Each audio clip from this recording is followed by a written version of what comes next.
Afternoon, everybody. 3 days left until the Global Compact for Migration is signed, and here's the official House of Commons e-petition. You can sign it. The link is in the description. You sign at the top, or you can scroll down to the bottom, sign down here, and you can see the handy breakdown. We've added about 1,000 signatures from Ontario since yesterday, about 1,000 from Alberta, and about 1,000 from Quebec. Okay, less than 1,000 from Quebec. So everybody is adding signatures. It's wonderful to see. The Conservative Party of Canada headquarters, CPC HQ, is tweeting about it too, and I find it really strange.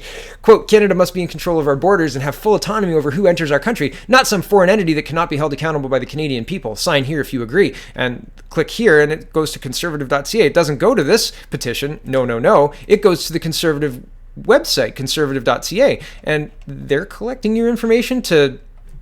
I don't know what they're going to do with it. I fear this petition is less real, less valid than this petition. This petition was started and supported by Maxime Bernier on October 4th of 2018, and we'll get back to that in just a second. So I think this is very strange for the CPC to pointedly ignore this petition that's been in the House, that's been collecting signatures since October about this exact same thing.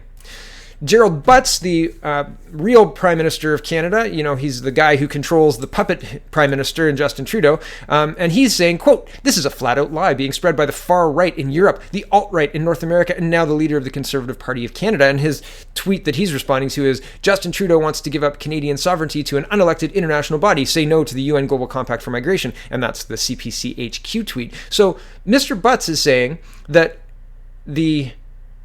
all of the far-right media and far-right people in Europe are lying about the Global Compact, including France. And here's an update on the Yellow Jacket protests. Quote, France in lockdown mode ahead of new Yellow Jacket protests. And this is updated today, 12/7/18, December 7th, 2018, and 6 p.m. in France. And the problem is, a couple of days ago, Mr. Macron said, no, we won't do the fuel price increase. And that did not stop these protests. They in fact expanded. And here's, this is unconfirmed, but this is a streamable link. The police officers here are speaking French. I can't find a news article that goes with this, so this is with a grain of salt, but I read that this was in France, and this is people who were thinking of joining. These are high school students thinking of joining the protests, and this is what the police did. So have a look. Take it with a grain of salt. I'm not saying that this is absolutely France, but it's interesting that these people are dressed in in French police uniforms, and they're speaking French. So, again, take it with a grain of salt.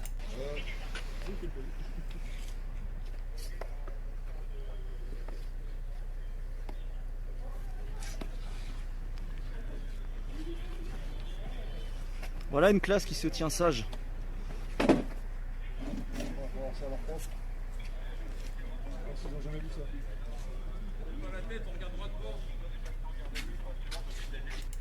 So make of that what you will.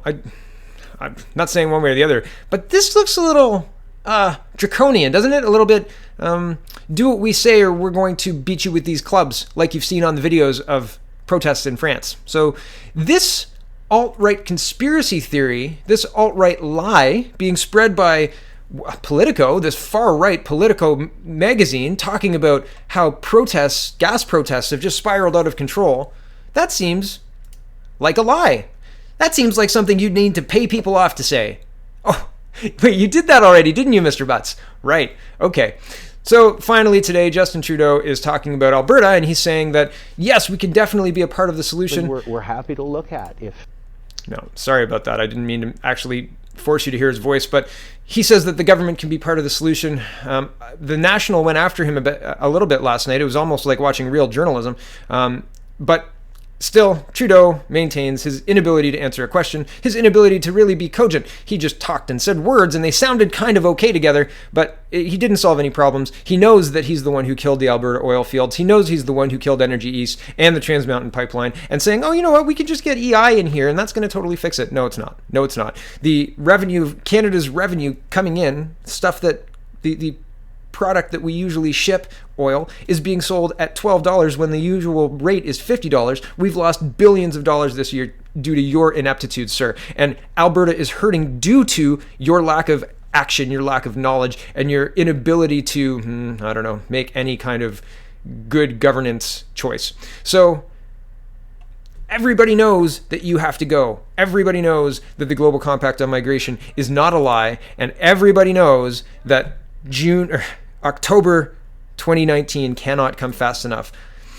Please, if you can make it to the protests for Maxime Bernier protesting with faith, if it's real, I don't know. As soon as I get confirmation, as soon as I find a link to this, I will put it in the description. I was asking yesterday, I didn't get the actual link to this event, so I apologize. But it seems that once again, Mr. Scheer is a step behind because he's distracting and splitting. Mr. Bernier is participating in the rally, and well, here's the email that I got today. It says, in 4 days, this is from the People's Party mailing list, in 4 days, Canada will sign the UN's Global Compact on Migration at a conference in Marrakesh. More and more people are becoming aware how dangerous this agreement is. By signing it, our country pledges to facilitate mass migrations, give equal rights and access to our social services to all migrants, and manipulate our media to prevent criticism of anything related to migrants. I was the first politician in Ottawa to raise the alarm on the Global Compact over a month ago. I sponsored a petition about it. You can sign it here, and that's the one that we saw at the top of the video, and that will end the video. I will be at a demonstration against it on Saturday. Where, Max? Where? I don't know where. And you can be sure that we will pull out of this compact when we form government. Other politicians have finally decided to come on board just a few days ago. That's great, but if the People's Party had not taken the lead, they probably would have said nothing. And then he asks for a donation.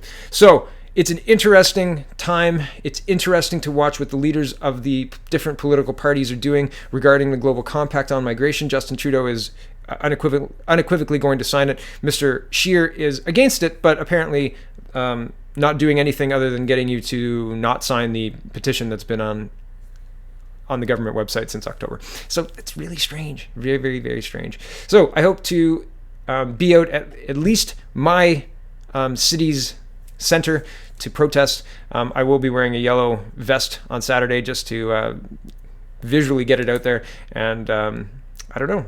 I don't know what happens next.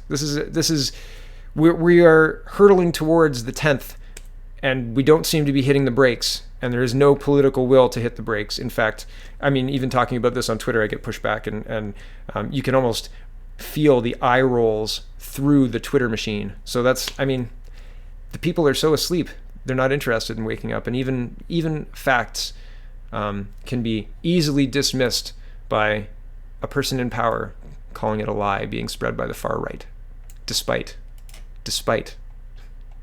proof and facts and anecdotal and evidence and all sorts of different facts. Anything you could possibly want to read about this. Countries pulling out, protests continuing despite the Macron folding under the pressure.